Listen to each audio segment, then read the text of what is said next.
Hello and welcome back to the worst Warmachine channel on the internet. I'm Malorian and this is Malorian Weekly. Now what we're going to be talking about this week is actually a topic that was suggested by one of the viewers. I'd asked what are some things that you want me to cover, and one of them was the idea of it'd be good to cover the whole premise of list pairings. Now this is something that can get very difficult and is very interesting. I think I do a video on this almost every single year because people are always wondering about it. It's just something that's really in depth. I mean, we were just recently talking about in the series before this on all the different win conditions. And it can be one thing to decide which way you want to go for a win condition in this list. And maybe it's going to try and work on these a couple different win conditions. But what about when you got two lists? What do you do then? Do you really kind of like force down all one way? Do you kind of break things up? And the very interesting thing about this topic is that there's actually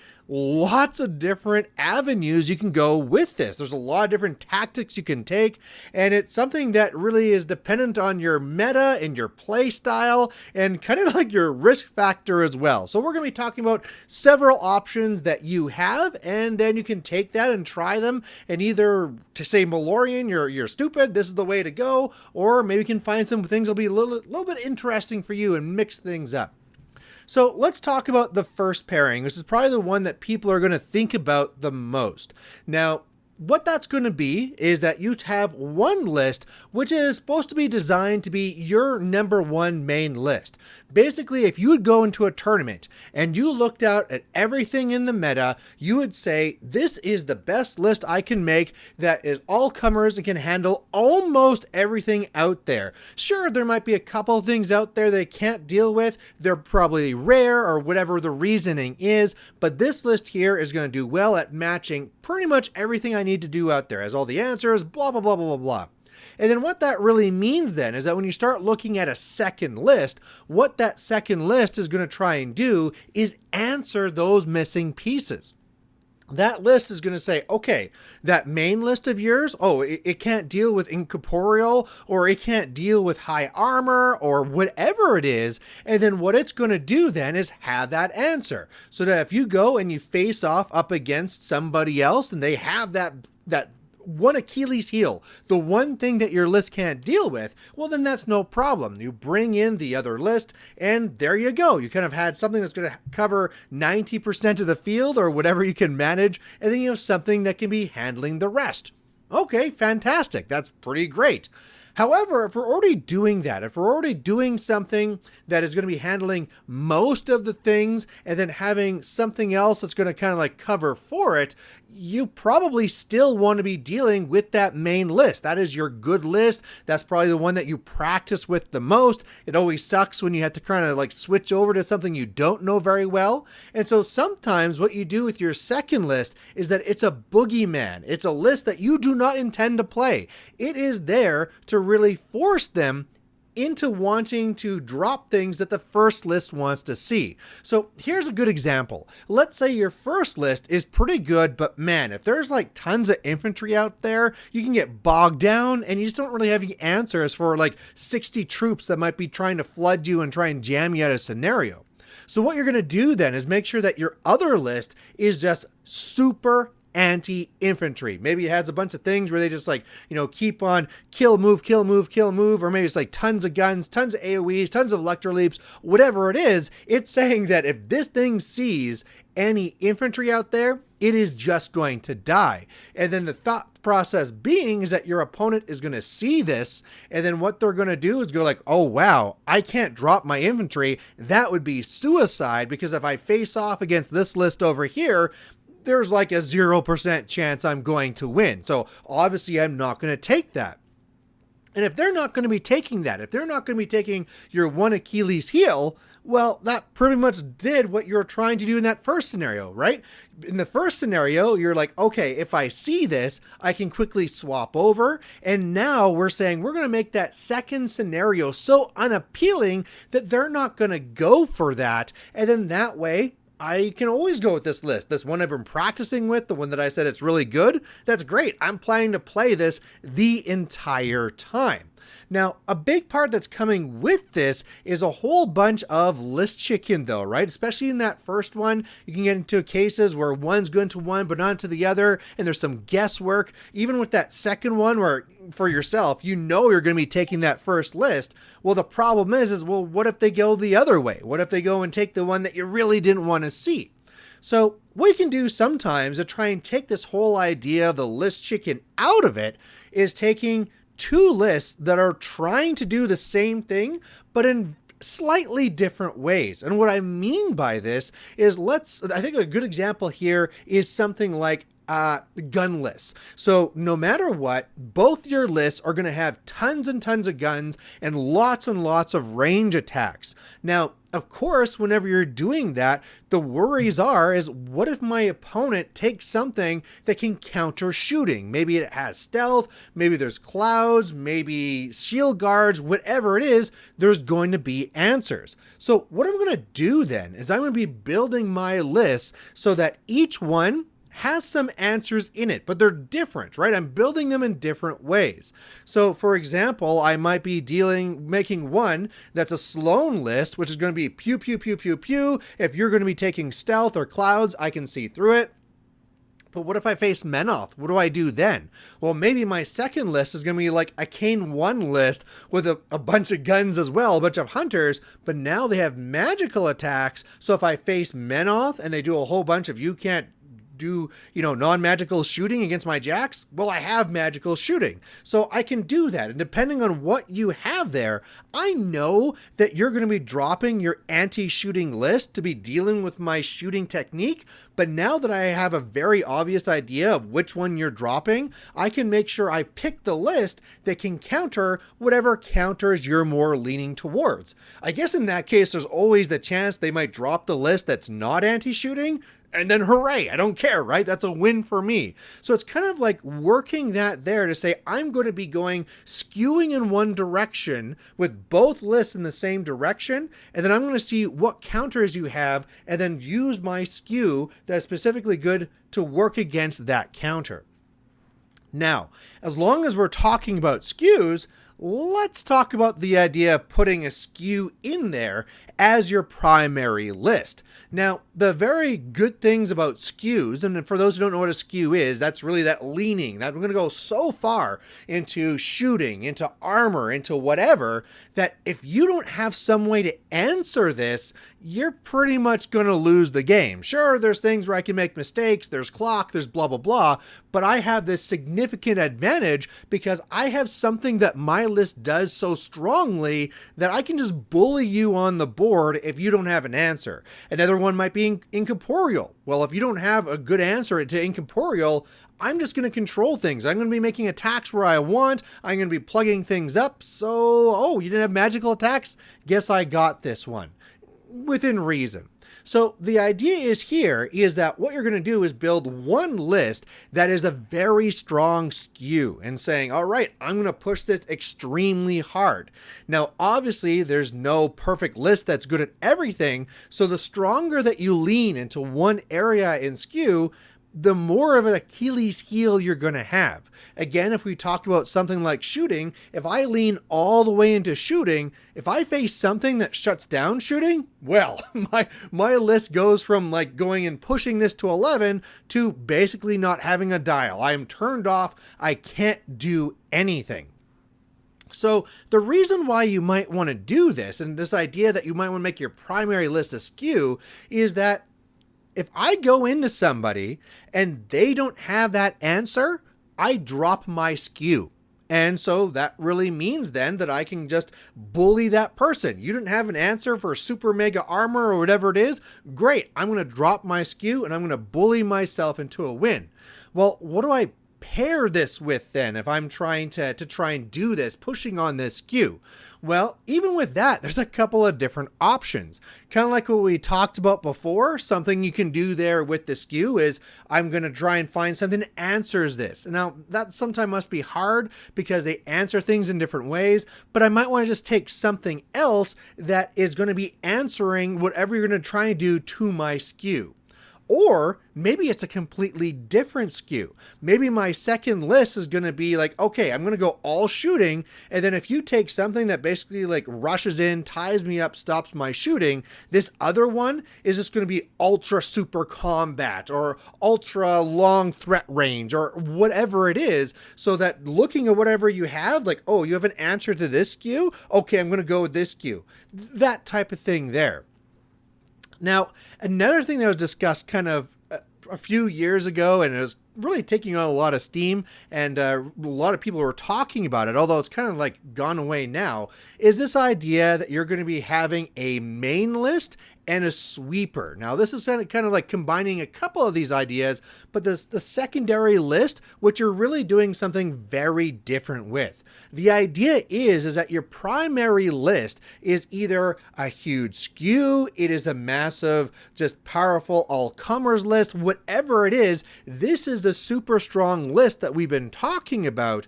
And then the second one that you're going to be going with, well, this one over here, this one is just crazy jank. And what I mean by that is that you want to have as many things in here that is dark horse that most people don't know about, right? There's a caster that not a lot of people use. There's a lot of things built into it where like, oh, you triggered this ability, or oh, you didn't know I have this, and so now this counters what you had and you didn't see this coming. And the idea behind this whole idea of this pivot and sweeper idea. The sweeper was the one that just like destroys everybody, and the pivot is when you're going to quickly move away from it. The idea of that pivot list is that, okay, I can't just sweep you away. It's not just an easy win, but I want this game then to be weird. I'm kind of recognizing that I'm in a bad position. I would rather be in a position where I can be going with my strong sweeper. However, that's not the case. So I'm walking into this game knowing that I'm in a deficit.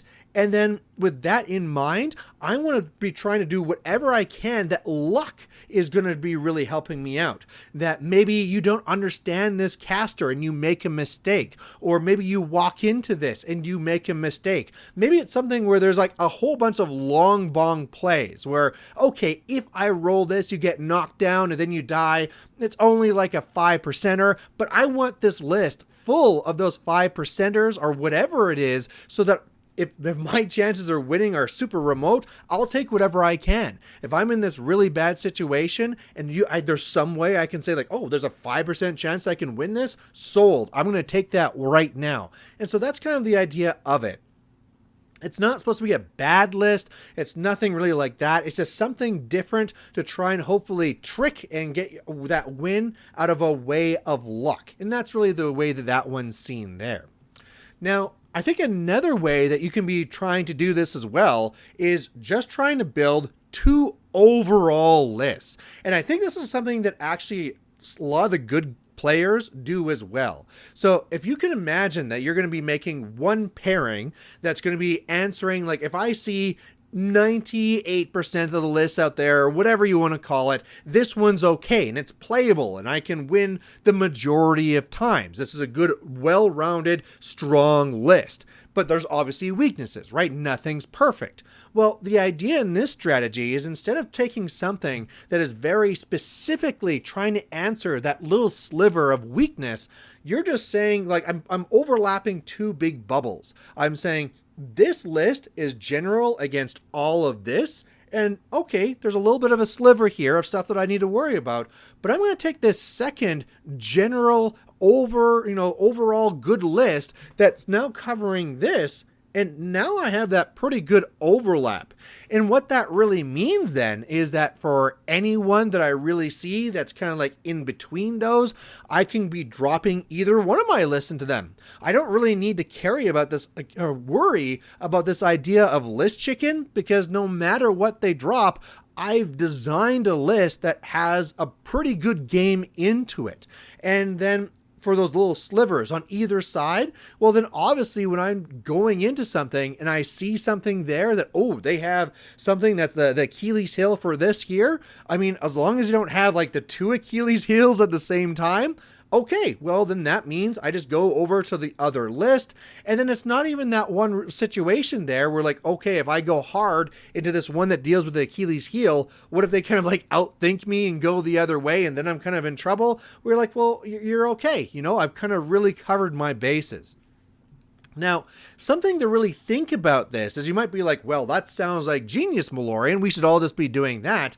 There's some requirements and things to be thinking about when you do something like that. One idea is that, general lists are going to be also weaker overall. They're not going to get the crushing wins that the skews are going to get. It's not something you can just walk into and be like, oh, you have no way of keeping your caster alive from my Agathon magical assassination? Okay, then you're dead and I win this game. This is more of a thing where you have to be a really strong player overall, that you can really take this list and be like, hey, like I said, 95% of the builds out there, I'm fine to go, and I'm going to usually, win these games. I can just be the better player with a reasonable list and find this win. The main thing I want to avoid is ever be in this position where I know I'm the superior player, but they just have the perfect answer to me, and I just can't deal with that. I want to eliminate that. I want to be leaning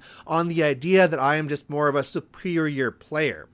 Now, let's go completely a different way then. If that's what the strong player is doing, what should you be doing as like I don't want to really call it a weak player or a bad player. Let's just talk about like a new player, someone who's walking into this, but you still have the idea that you want to be going for those wins.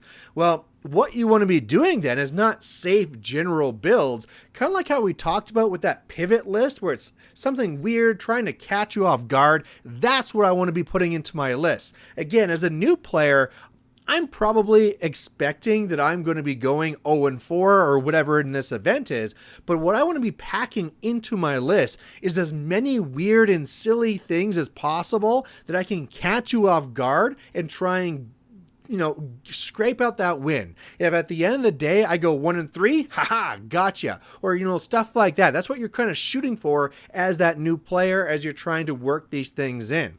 So whether you have like a pet caster or, lots of different interaction that you could be pumping into it, you basically want to be building two lists that are just weird and wacky and different, and you're kind of looking too and saying like, okay, do they have the answer to the really like weird jank that this list is built? Okay, if so, I'm going to go with the other jank list, or maybe even just listening to them, they're like, whoa, what's going on with that list? And you're like, okay, you don't know what this list is all about? I'm going with this, and I'm going to go for that 5%. That's the thing I'm going to go for.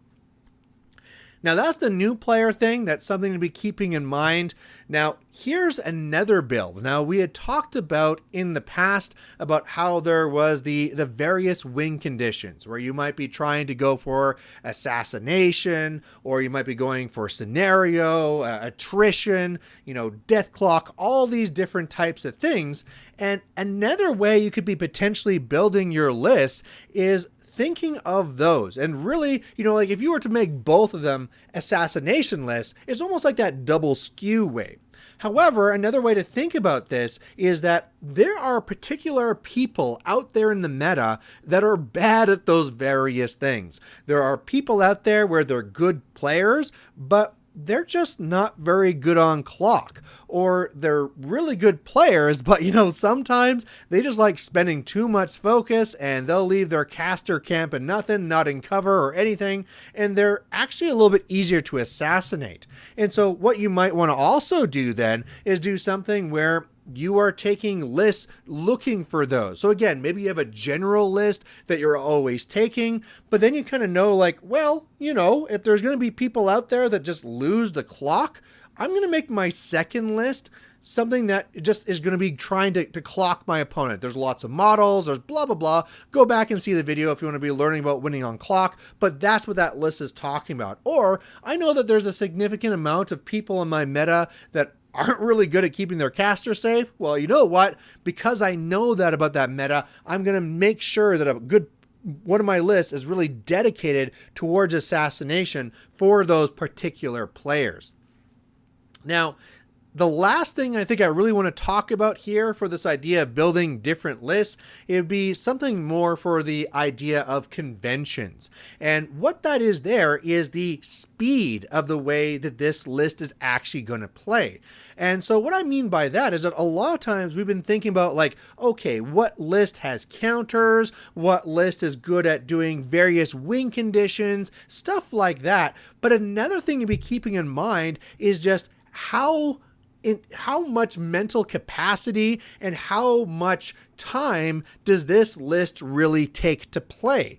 Now, what I'm really talking about here is maybe you have a Menoth list, which is just slow, careful placement, grind, and as long as I'm on my game, I'm going to do well, but we're always looking at a game that's going to be going to like turn 6, turn 7, and I always have to make sure I do all my order of activations right. That can be a very, very strong list. However, that means that I'm going to be mentally drained by trying to play this list. So especially if this is something where like, hey, I know that this is going to be a 5-round event. I need to really keep my wits about me. Or, hey, maybe this is going to be a late night event. And man, I mean, at this point here, I am, super hungry, super tired. I'm not going to have my wits about me. Maybe I want to be having a list that's ready for that. So maybe what I'm going to do is make sure that when I need to, I'm going to have that again, that one strong general list that if I'm willing to put in that full mental effort and go the distance, I can drop this one and we can do that strong game. But man, if we're going to be like, if I don't finish this game fast, I'm not going to get supper. Or if I don't finish this fast, I'm just going to fall asleep and I'm going to lose this game. I'm going to go and move over to this other list that's either easier to play or faster to play. Again, on its own, this is probably something you wouldn't really consider if this was like a one-time match where like, hey, I'm going to drop off at the hobby store, we're going to do our list pairing, and then we're going to see who's the better player. You would never take something that plays faster, plays easier. But when we're talking about a tournament, especially these conventions that can go like late into, well, basically the morning, these things can become more of a factor. So as you've seen over all these different types, there's many different strategies you might want to take. And there's a lot of different factors that's going to determine which one you want to go to. Are you a more newer player? Are you an experienced player? Are you a person that even likes playing skews? Or are you a person that likes playing generalist lists? Are you a person just making a pairing, going for a random game? Or are you a person going to a convention? I would say that out of all these list pairing ideas, there's no perfect way to do it. If there was a singular way where like, this is the way you do your list pairing, well, then this question wouldn't come up so much. There wouldn't be so many different opinions out there. So don't ever feel that the way that you're making your pairing is wrong, but always understand that there's other options. And maybe if you've always been doing the same way, where I always go with 2 skews, or I always go with like the pivot and the sweeper, or the one strong list, and then something that deals with Achilles' heel, realize that there's other strategies and different ways you can be making that pairing, and then maybe try them out sometime, depending on what your situation, like we said, and what you're dealing with. It might be actually better in those cases to make that change, or you know what? Sometimes it's just fun to try these other ones out as well. So there you go. That's list pairings. If you have any other pairings of strategies I didn't think about, or maybe you think that something I said was wrong or whatever, please post down below. I really do like having these conversations post video with my viewers. So please put those down there. And otherwise, we'll catch you later. Bye.